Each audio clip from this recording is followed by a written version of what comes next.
Okay, we'll go ahead and get started. I see some of you are on now. Good morning. Thank you for joining us on today's ESA webinar, How to Help Your Customers Get More from Their Video Security Solution. Today, we're going to ask you to put yourself in the shoes of a security operator. Ask yourself these questions. How can I do my job smarter, faster, and provide more value to my organization? How can I get back to business fast with all the new safety requirements around COVID? In this session, we'll think more strategically about physical security so that we can help our own customers better leverage video products. We'll also talk about how you can help your customers harness the power of big data for proactive security, illustrating how you can be their resource for increasing the value of their video surveillance investment. Security professionals know that to safeguard people, assets, and critical infrastructure when the risks are only intensifying requires keeping up with technology, but they often don't realize how much harnessing big data can push them forward. Getting clear and definable value from video security comes down to better leveraging resources to catch threats before they escalate and provide more business and operational insights than enhanced situational awareness. I'm very excited to jump in with our experts from Vion today. But before I do, I'd just like to go over what you can expect from today's session for those of you joining us on your first ESA webinar. I'm Jillian Bateman, ESA's Chief Development Officer, and I'll be facilitating today's discussion. I'm going to turn it over to George Martinez and John Duty in just a moment, but before I do, I'd like to help you with some helpful housekeeping tips. All callers will be muted for the duration of our session, but that doesn't mean we don't want to hear from you. Click the Q&A button at the bottom of your interface to ask a question or pose a comment at any time. You don't need to hold those questions until the end of today's session. As something pops up, simply go ahead and ask it, and I'll ensure we have time to address those questions with our experts today. We'll also be recording today's webinar, so you can rewatch the on-demand video at your leisure and share with your colleagues. Give us until tomorrow to get the video exported and hosted on the ESA website. We'll also send you a link to the recording tomorrow and a thank you email for joining us today. We at ESA realize your time is valuable, and we appreciate you spending some of that time with us today. Without further ado, I'd like to introduce to you John Duty. John has been serving the video security industry for over 14 years. He's helped grow sales organizations in North America, and previously from Avigilon, John's mission is to help migrate our industry from on-premise to cloud solutions. George Martinez is a sales engineering veteran who has specialized in bringing new products to the market and solving complex problems with outside-the-box thinking. George leads the sales engineering team at Vion. Okay, gentlemen, I'll let you take it from here. Let's dive in. All right. Thank you, Jillian. Thank you, ESA. Thank you, members, and everyone for joining the call today. We are excited to be able to present and inform you about Vion and us as a company, and also our product and solutions. So let's kick it off. I'm not going to bore you too much with slides, because really the magic is in the solution, is in the software, and George is going to take us through that journey here in a second. But I think it's important to talk about, who is behind this organization and how did we get to where we are today.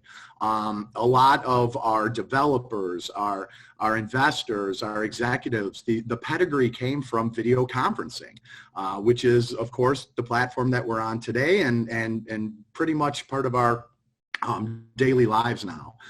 Some of you may be familiar with the Tandbergs of the world, right? So Tandberg was the big one that these guys were behind, and Cisco acquired a lot of their early companies. So the Ubon partners developed a parent company called Ava that Vion falls under. So we are an offshoot of Jazz Networks, which is a cybersecurity platform, and Vion is the physical security branch of the overall organization. So we're going to be doing some very, very interesting things between both cyber and physical, and we're going to be converging those worlds, those industries together through technology. So some solutions you're going to be seeing, within that are being developed to integrate both of those platforms and be more of an operational type system. So more on that soon. We've been out in the market for almost a year now. And there we go. And part of, before we launched, our founders and everyone got together and said, hey, really, what is the challenges that we see out here? And you guys know better than anyone, we have a lot of cameras out there. People love their cameras, and there's a lot of information. I'm from Chicago, and I read an article recently about 38,000 cameras in Chicago, trying to keep Chicago safe. Well, how can you have all that data, all that insight, and do something with it? Humans can't stare at 38,000 cameras. Humans can't stare at video for really, on an average, longer than 7 minutes. So what are we going to do with all that data, right? We need technology to point us in the direction of maybe where the operator needs to look or be alerted on an event that actually matters. And then also there's all these silos, and it's not just silos between cyber and physical that we that we want to overcome, but it's also silos within our own industry with access control and cameras, and then there's the analytic companies and VMS, and then you need to add this and that. So we're coming from a fresh perspective, and we're doing things a little bit differently that solves this problem. And of course, the whole cyber and physical thing that I keep talking about, because that is really, really important, and that's part of the backbone of AVA, of Vion and Jazz. So our mission, right? We want to, through our technology, address those needs, and when there is an incident, turn your solution, whether it's an existing solution or a new solution, but we have the ability to turn it into a proactive security system. So we want to prevent the threats with analytics before they happen, or catch them as they're happening and diffuse the situation. And then also be able to deliver efficiencies through fast forensics. We have built-in searching mechanisms that make a user's life a lot easier and able to find things a lot faster and export data a lot easier, a lot faster. But the third thing is really providing new operational insights. So we talk a lot with the security directors, the IT directors, but with Vion's technology, we're now sitting in the rooms with the marketing teams, we're sitting in the rooms with operations, because they're able to do things with our VMS that is useful for their department as well.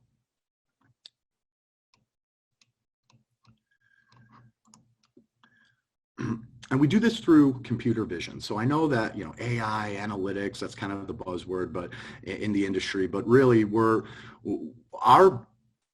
our CTO, these guys have been doing analytics. They've been doing cloud for many, many years, and we have a really good data set, and we're having the ability to take analytics and apply them onto third-party cameras, apply them to our cameras, is allowing us to achieve that proactive solution that I've been talking about.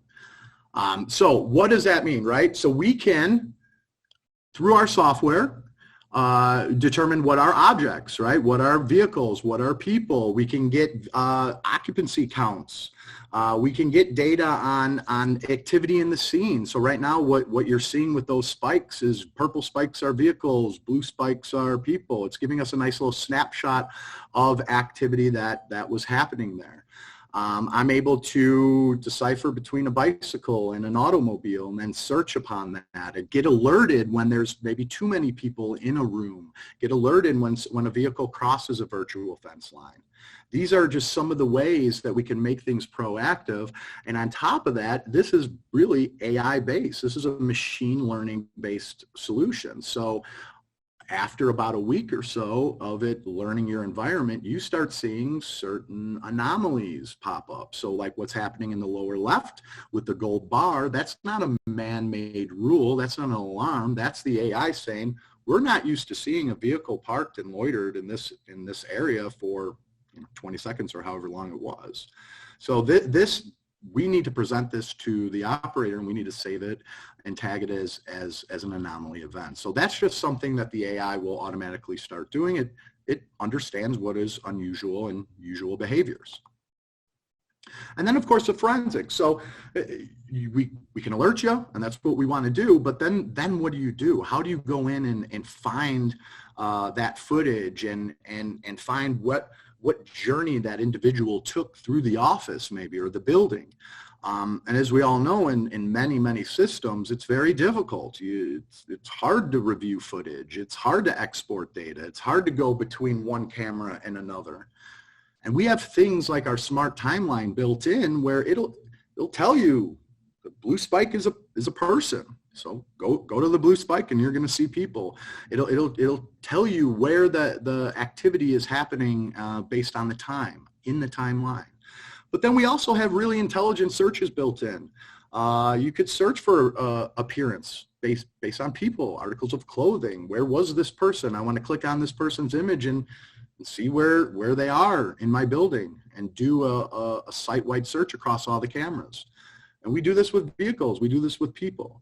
There's loitering searches, line crossing searches. Our cameras, which we'll get a little bit more into, have embedded sound analytics. So if you want to search for gunshot or loud noises or glass breaking, you could do that very quickly within our software. And then the operational insights, right? We have interactive mapping, where you see emojis of people moving and vehicles moving, and you could track their movements between cameras and locations in and outside of your facility. And then we also have reporting. So perhaps you need compliance reporting around occupancy counts with social distancing or whatever. Or your customer's a parking garage and they want to get an average count daily, by the hour, by the minute. We have those capabilities with the reporting mechanism built into our VMS. And speaking of that, George is going to get a lot into these cool webhooks that we do, but right now it's all about social distancing. It's all about occupancy counting. It's all about, making sure people coming in, are feeling good. So we have the solutions for that.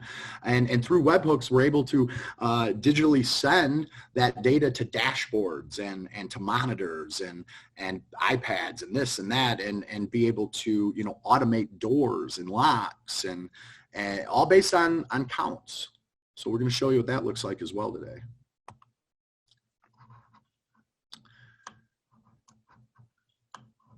Vion vCore, this is our software, right? So we're going to talk, we are an end-to-end solution. We manufacture our own cameras, right? We develop our own software and analytics. We OEM Dell servers. We integrate with third-party access control systems. We integrate with third-party cameras through OnVIF, through native drivers with Axis, Hanwha, Vivotech, right? So it's an open system. And it's our software and server that applies those analytics to pretty much any camera. Our interactive mapping comes with the software. All that searching, all the analytics is part of this overall package. So a lot of times people ask us, well, are you a VMS or are you analytics? Because that's what if you got Milestone and you want to do this, we got to go get BriefCam. And that's another box, more licenses. No, we are everything under the sun. We are an analytic, smart VMS that can apply those to pretty much any camera. And of course, we take cybersecurity very, very seriously because Jazz Networks is our sister company, and they would not allow any other way. So vCore is really, that's the basis of our solution.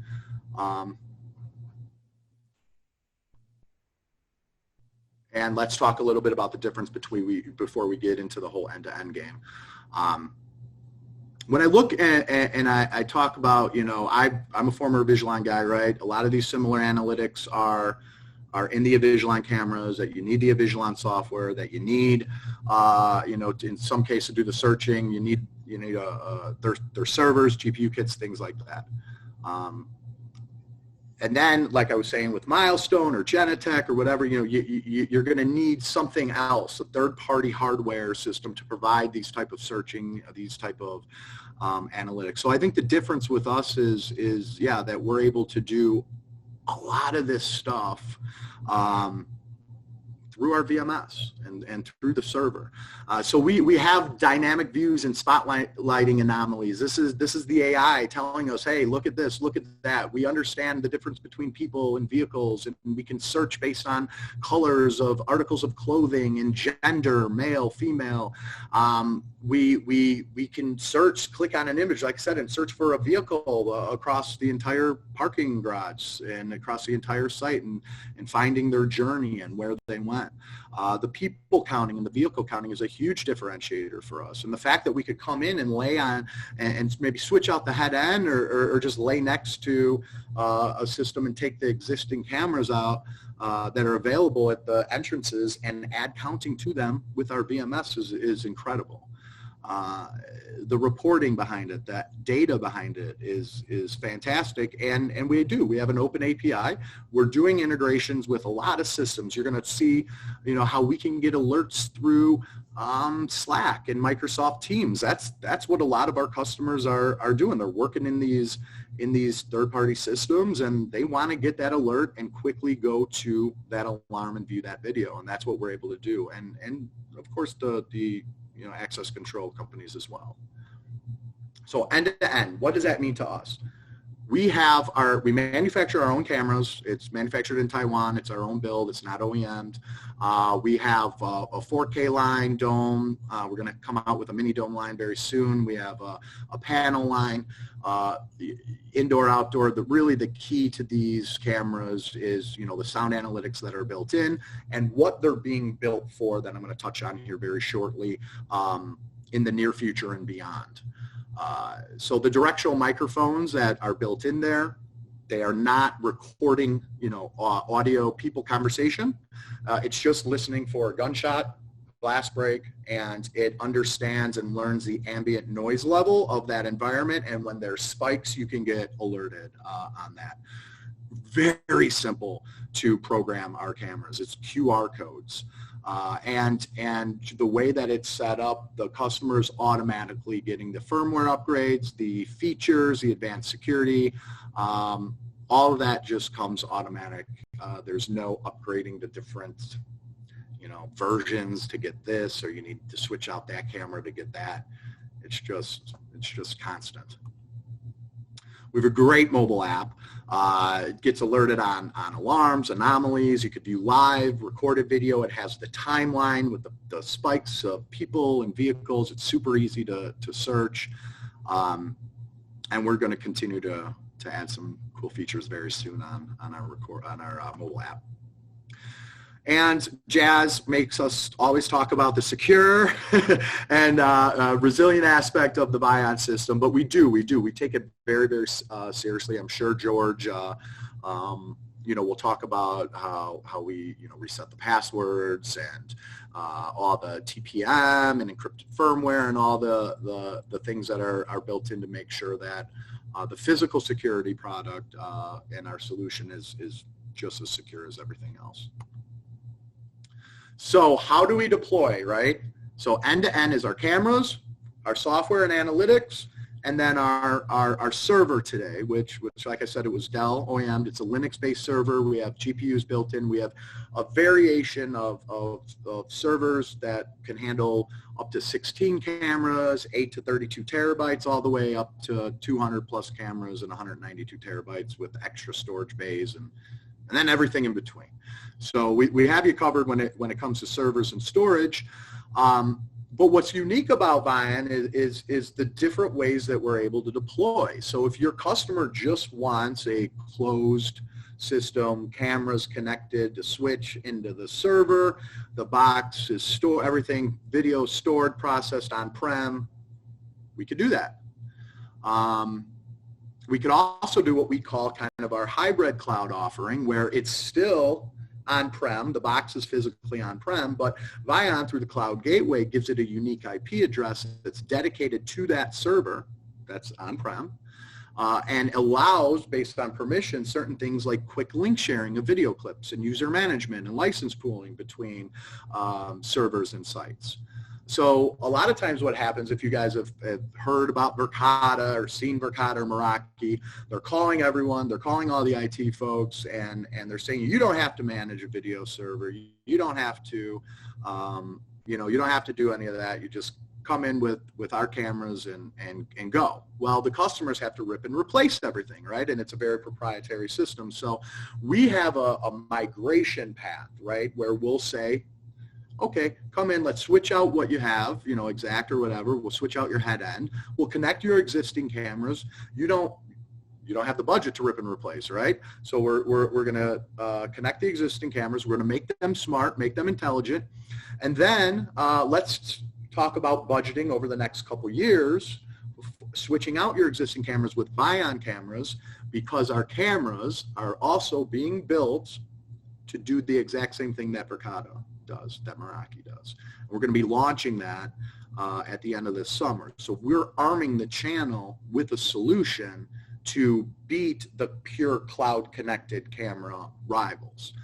That's what we're doing. So we also have a migration path, like I was saying. So okay, fine. So switch out your these cameras to Vion, and then in 3, 4, 5 years, you have all Vion cameras. You could scrap the server, and now you have a full-blown cloud connected solution. And that's what's coming soon. So I love where we are in terms of timing. I love where we are in terms of offerings. You want to do a rip and replace like Verkada, we got you covered. We're coming through with the channel, and we're going to be able to do that. You want a migration path, this is the next shift in our industry, right? The last major shift really was analog to IP, and it was those video encoders, those analog IP encoders that helped move the world from analog to IP. Well, here we are now in the next shift, and the next shift is on-prem to cloud. So I almost look at our servers as today as modern day encoders. That's going to help migrate the world from on-prem to the cloud. But hey, you want to rip and replace, we got you covered. You want to stay closed and do everything on-prem, we can do that as well. That's the beauty of our deployment options. Our go-to-market is through a direct certified partner channel. It's mostly made up of IT and security integrators. We have a full-blown partner program set up and ready to, it's operating already, a partner portal. We have a partner dashboard set up and ready to go for especially once a full cloud solution is launched.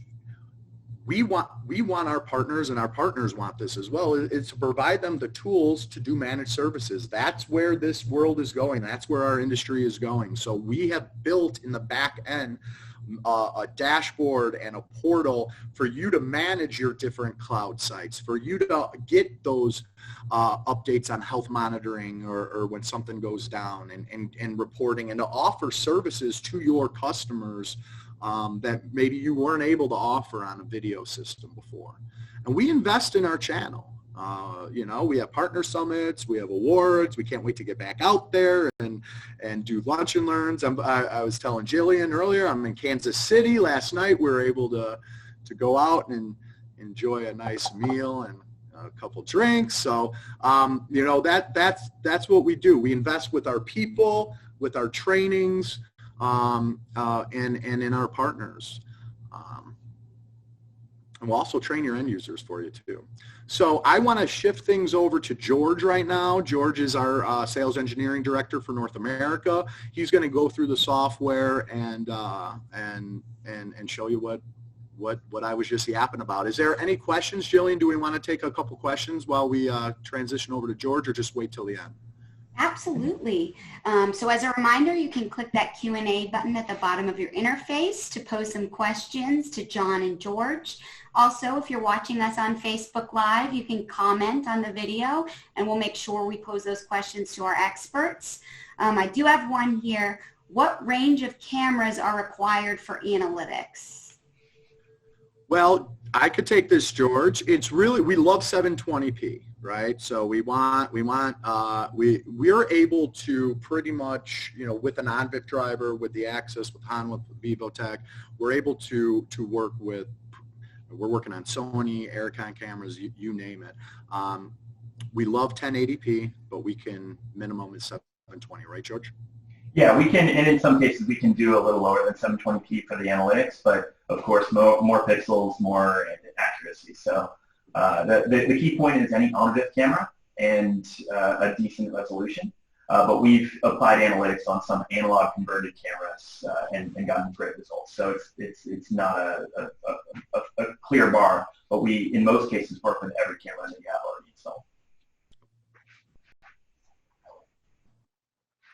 Okay, so thanks, John. That was a great presentation. Now I'm going to get into some of the inner workings and actually show you the interface in action and show you all these cool slides that we talked about. So as John said, I'm George Martinez, and I'm going to walk through a number of integrations, but keep putting those questions in the Q&A. I answered a couple while John was in his call or in his presentation. But I know I'm going to go through a lot of things quickly. We've got about 30 minutes or so, so please ask those questions.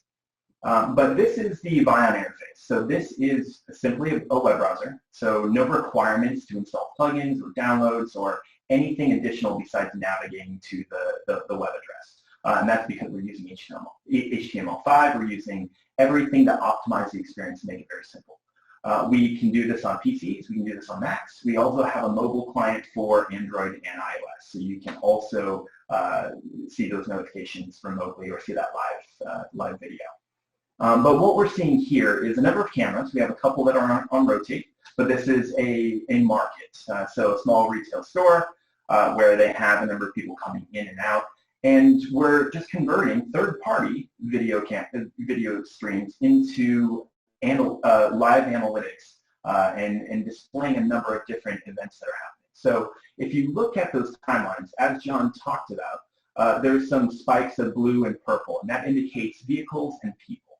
And so very clearly, if we open this one that has vehicles mostly, you can see that, and we're rotating through, and within the parking lot, we can see there's spikes of purple. And so if I open the timeline and just scrub this back a little bit, you can see as these spikes change. So at this point in time, there was a person getting into a vehicle. We can see that, another person exiting there. And the way that these are displayed is leveraging bounding boxes. So we can see the vehicles that are on screen. We can also see the people that are on screen that are walking in or out of the store. And it's leveraging that for counting, right? So it's using that to deliver the live analytics, knowing how many objects are on screen, whether they're vehicles or people, but also using that to train the machine learning, figuring what the typical patterns are in this capacity for this parking lot or inside of the store. So after hours, if there's typically not a lot of people present, then it's going to recognize when someone comes in after hours and maybe breaks into the store or it's a cleaning crew. They're going to recognize if that's never happened before and alert you that there's an anomaly occurring currently. And so with all of these different locations, we can also get a little deeper into what's happening. So as we said, we can see the people and any objects that are being recognized, but we can also actively search. So if I had, for example, a theft or a crime that was committed or a missing person or anything that you can imagine, I can very quickly leverage the spotlight up top.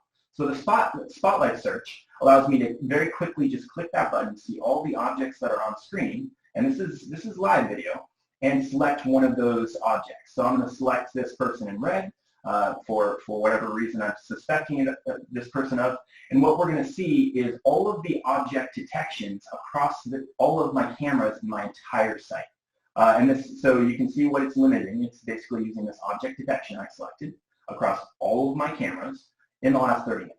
And what we see is all of the people that match or are similar to the object that I've detected. In this case, it's a young woman with a child, and we're detecting all of those variations of these objects. And so we can do this on the fly or retroactively. So as you see, there's a number of different events. If I did decide, okay, this is my event of interest, I can start to pin these events up top.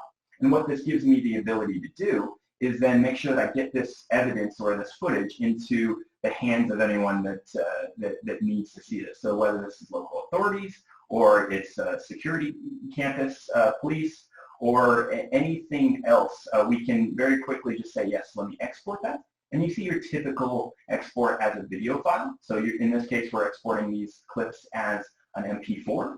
But we're also capable of digitally signing these so that we can prove and use them as an admissible piece of evidence that these files have not been tampered with. We can also password protect those. But even further, we can also make this very simple and very relevant to today's way of communicating. As John said, people are talking on Slack, text messages, just instant contacts and instant messaging is the typical way.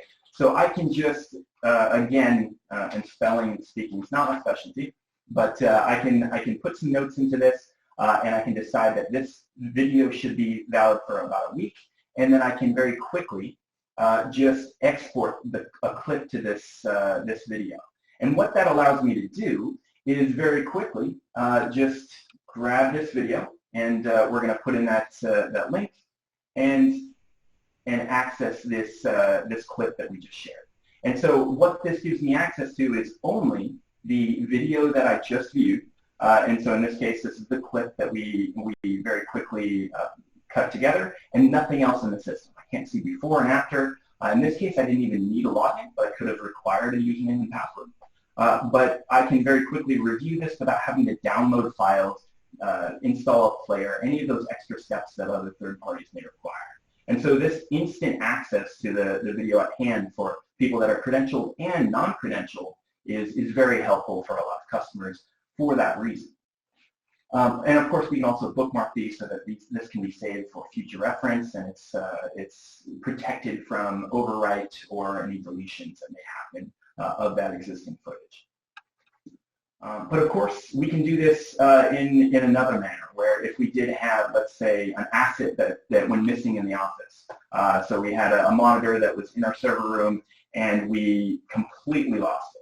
I can very quickly just choose to do a manual search. And so when I'm looking for any of these objects, I can choose the attire that the person may be wearing, the gender, as John said, as well as different classifications of vehicles if I wanted to look for a specific type of vehicle. In my case, I'm going to look for any people because I know the monitor didn't move without a person attached to it.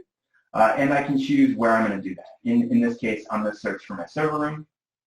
I'm going to, I can also select an area of the server room, but I'll just say the entire place across the last 3 days. And what I'm going to see is all of the humans that entered the server. And so in this case, I see a couple people that entered, but I can see the person that escorted this asset out of this server room in this exact instance. So I can pin this up to the top just as I did before, and I can expand my search just like we showed. So if I go down to the entire floor, I'm now selecting about 5 different cameras. I'm going to do the exact same search across 3 days, and we get about 209 results for people that were actively in this server. And so I could very slowly go through and try and find where this person is, but we can leverage the power of the analytics and the object detection. And so if I just select the similarity search, it's going to filter these results based on the one pinned person that I've already selected. And so here we have the same person in this yellow shirt that was not only entering the server room, but walking out the front door with the monitor and other locations within the building. So I can filter these results by recency or by accuracy, and this is going to give me different levels of looking at it if I want to find the last spot that the suspect was, opposed to any other matches across this building. And so this ability to search on the fly from live video or manually search for objects is really what starts to make a difference in these types of events, where I can be watching these events live. I can see everything that's happening across multiple locations, but I can also act on it if an event occurs. But we also have tight integration to access control and other third-party platforms. And so one of those integrations is with Ldap, great access control vendor out there. But an example of some of those integrations is if I was watching a stairwell or an entrance and I wanted to permit access because I see someone that I know very clearly forgot their badge, or they just need to get out of a door that's pressed to exit, I can very quickly just initiate those access control events by virtue of just having visibility on this camera. So all of our access control points can be pulled up. They can all be acted upon. We also get alerts anytime an access control point is unlocked or locked or held open. Any of those events that may occur are also populated as a rule. One example of the rules that we have here is a capacity alarm. So we're doing that object counting, and we can see, in this case, when the object count has exceeded what we have set, which is 9 in this location. In the world of social distancing and just making sure that we're not exceeding the occupancy per square foot, this makes it very simply to alert and take action on that. That action could be changing your access control scheme. It could be just letting operators know, hey, you need to stop letting people in the door, or it could be initiating a digital sign that instructs users to please wait until people have left the building before entering. But this gives you the ability to have the existing cameras that are already in your site and leverage them for a number of different use cases. And so that's one example of our rules. We can also jump into just creating a couple of very quick rules to demonstrate the point. And so in this case, let's just say people crossing line. And I can choose from a number of different categories. So I could be looking for the appearance, which is what we did in that server room, looking for any person or vehicle that is recognized in a location. You can use this for access control, as I said, so any of those events that occur. But we can also leverage it for the sound analytics that are present in our cameras. There's no requirement to use our cameras, but that's that's one of the current advantages, is that we have beamforming microphones built into the cover, which are recognizing high-frequency audio patterns. And so we're picking up the gunshot, the glass break, or any of those loud noises that occur in that area. I could also do these rules based on loitering. So if I have a person or a vehicle that's set in place for an extended period of time, we can choose the time and the type of object. I can be alerted. So after hours, if a vehicle pulls up to the loading dock, that's not normal. So I want to know that that's happening. It can also be used in education settings to know if there are people loitering on the handball courts when school's supposed to be in session. So this has a number of use cases, but it's leveraging this object detection. And of course, counts, as I spoke about, this is leveraging exceeding a capacity for a set period of time. It can be instantaneous. As soon as 9 people enter an area, or 100 people, we can set off an alarm, or we can wait till it holds for about 30 seconds to make sure that it's a true, consistent occupancy.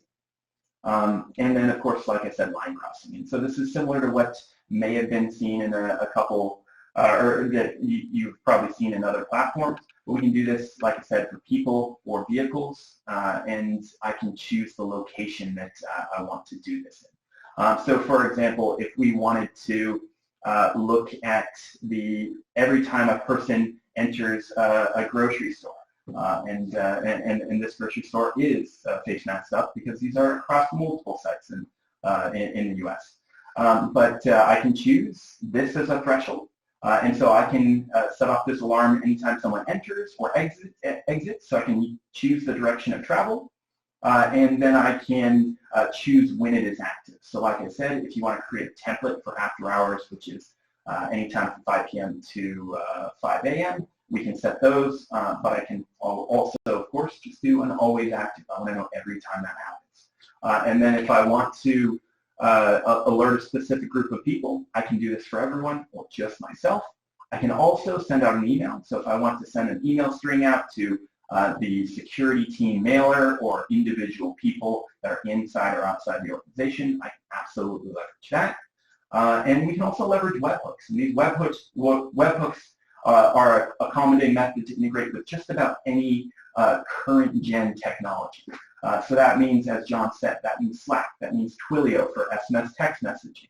This means just about anything you're seeing like Microsoft Teams or Hangouts, any platform out there can ingest this type of integration. But that allows us to extend just beyond what has been written directly for Vion and allow anyone to just start to observe these alarms and take action. And so I created that rule very quickly. We got an instance line process. These individuals walked into the store, and we'll continue to get those alarms. And so I can choose, for example, my capacity alarm, which is purely for demos, which is always goes off. I can choose to modify that at any time. You can also, of course, turn it off to make it quieter, and always act on this. But when I open these alarms, what we have the ability to see is why these are happening, what this means. And so an example of that visibility can be garnered from the floor plans. And so in this case, we have two cameras in this location, and we can pin one of those camera video views out to the right here, and we'll make it a little bigger so you can see it. And what this is leveraging is object detection and spatially placing those objects within that camera's field of view. So you're probably used to seeing the typical field of view in a cone shape, and that's kind of the limitation on a lot of platforms. With ours, when you drop that cone, it'll automatically take or put its best effort into placing those objects within the view. And so you can of course train this even further, but it's very simple to just drag fields of view and then start leveraging the object counting for these people across these different locations. And what we're leveraging is we have a line cross rule at the front of the store, and so every time someone enters that main entrance, we'll increment this one. Every time, and as you see someone just entered, it went up by one. And any time someone exits, it goes down by one. And so it'll then do, and this can be over time or just for the day. You can set this at any period that you like, but you'll get a current count. And if you have multiple entrances and exits, you can also tag those. This location has another exit. They don't have any cameras on, so we have a negative balance in that location. But we're also seeing fields of view. So in this case, in the top aisle, we have filtered out just the top aisle portion, and we're counting the number of people that are present in this top aisle. On the bottom aisle, we also have a field of view present. But we can also see a couple other actions that are happening. So for my access control example, we have a main entrance, and we can see events that happen. And so as someone were to hold a door or set off an alarm, we would actually see this access control point turn red and alarm us to exactly what's happening. And that can be seen live, but it can also be seen historically. So if you did want to look at everything that has happened in this environment, we can see the alarms that we triggered. So this is our line crossing demo that we quickly created. And so I'm seeing the period of time, the person that was responsible for the alarm, so violating that occurrence. And we can see this across all these locations historically, as well as capacity exceeding that we set up. And we can also filter this based on access control events. Every time that someone badged into a building, I want to know about it. And we can pull up that feed, and we can see exactly what happened and whether or not we need to take action on it. And what this also delivers is the credentials directly from that access control system. So we're not just guessing at who badged in, we're seeing the credentials that were badged in, badge numbers and IDs and any other metadata that we can pull from that access control system.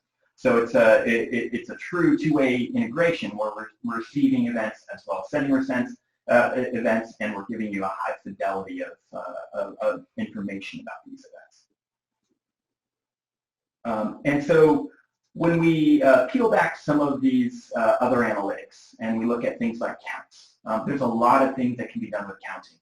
There are entire platforms that are built on just looking at the traffic in front of the storefront and aren't leveraging any of the existing cameras that are in place today. In our case, we're assigning intelligence to your existing, very simple cameras. Any basic video stream can start to deliver things in forms of capacity. So we can look across one or multiple cameras to see what is happening there. We can also just look at a single, and we're going to deliver a current objects in view count. So in this register, we're looking at how many people are in view, but we can also do the line crossing that we spoke to. And so for that market entrance, the way this is configured is we have that simple line cross like we created in New York. Anytime someone goes in and out, it will increment, and we can download this as a CSV, or we can access it programmatically leveraging the API. And so a great example of that is in some of these grocery type environments that were very strict early in the pandemic that hit us hard. They wanted to know every time someone entered their building, and they wanted to know the current capacity. And so they leveraged our API in order to grab this data and display it for us. And so this is a very simple example. It's an open source platform that is just leveraging a couple different resources to take this count from Vion, which is accessible via API, as I said, and give us capacity over time. The current real-time capacity, so if this, and you'll see this fluctuate, so it refreshes every few seconds, and we can then change the market admittance instructions for users because of that. So, for example, this can turn into a monitor that just has a traffic light or simple colored text, and we have a number of examples of this on YouTube where it's letting people know, please wait, we've reached capacity, or green indicates, please come in, we have plenty of capacity to spare.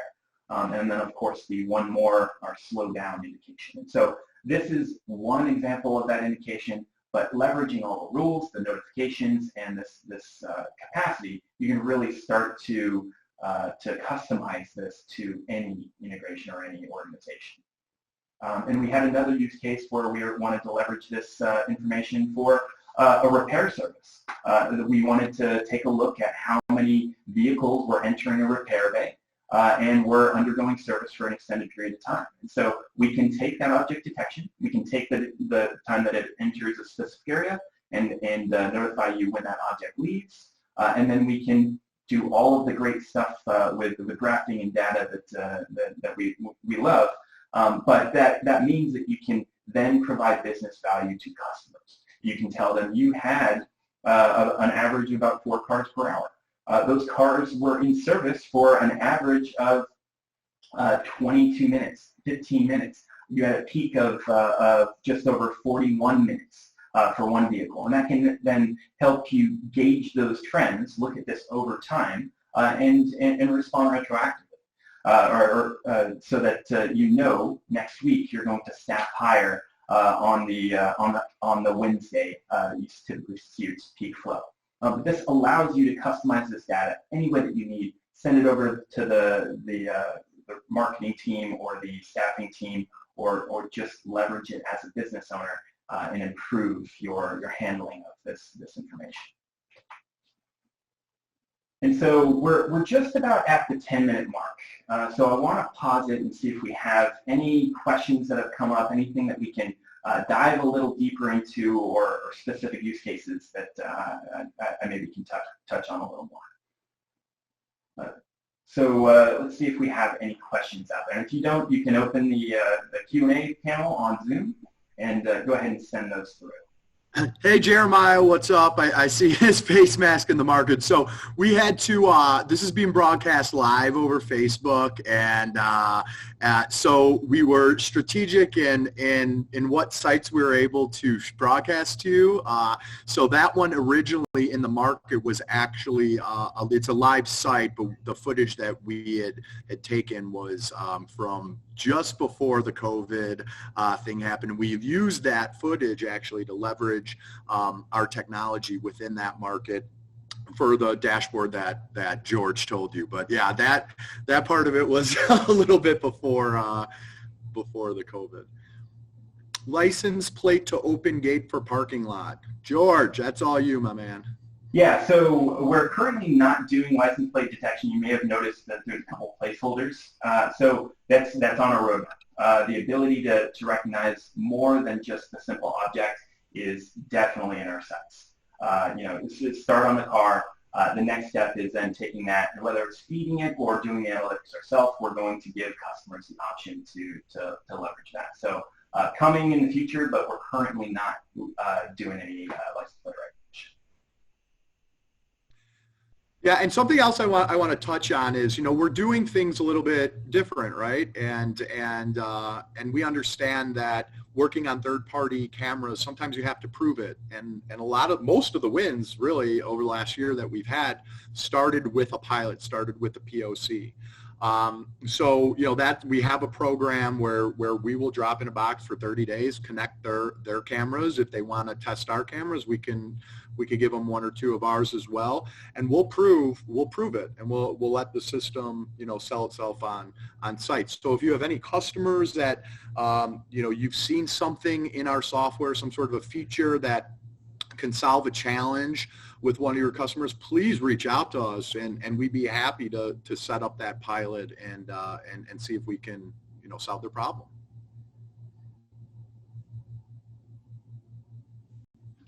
I have a question. How much calibrating is required for people showing up on the map? Yeah, I can take that. So the answer is no calibrating required.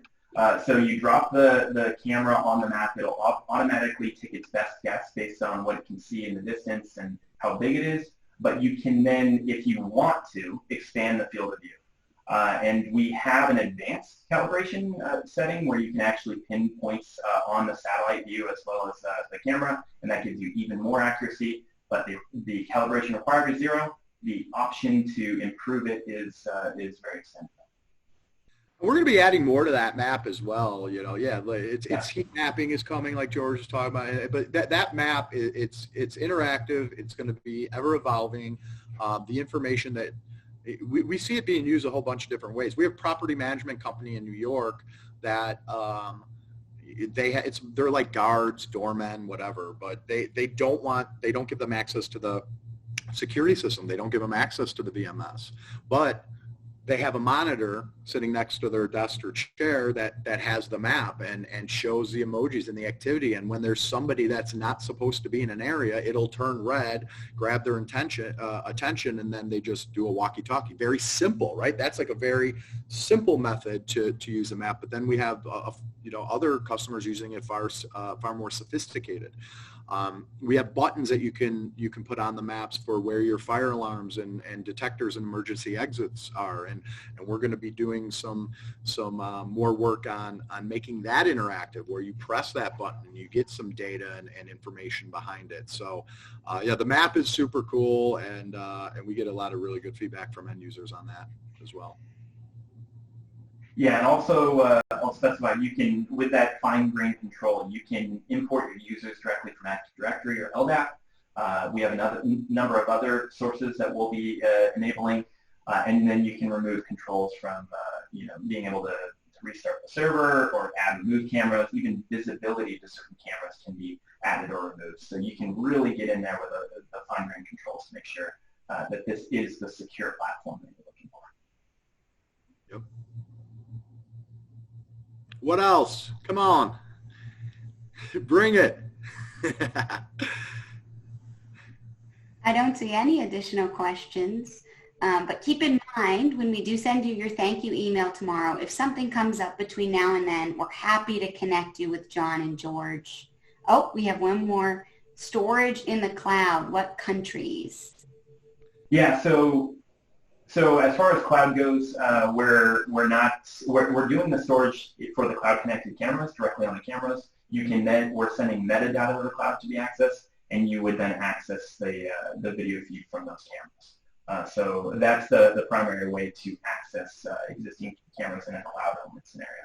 But for I do want to be careful here. So, our cloud connected camera solution this year that's available, it's storing everything at the camera level, right? So it's processing. We have little mini GPUs built into our cameras.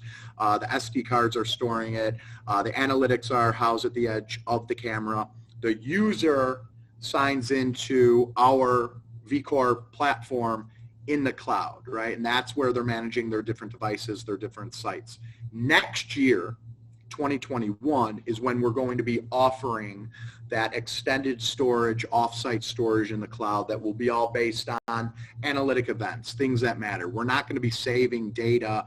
If there's a bag blowing in the wind on a pole overnight for 12 hours, we're not going to be sending that up and saving that to the cloud. It's things that really matter, anomalies, alarms, events of people moving, vehicles moving. That's the information that we care about, and that's all that we're going to send. But that extended offsite storage, I want to make very clear, is going to be available early in 2021. So this year, the cloud connected cameras, everything is done local to the camera.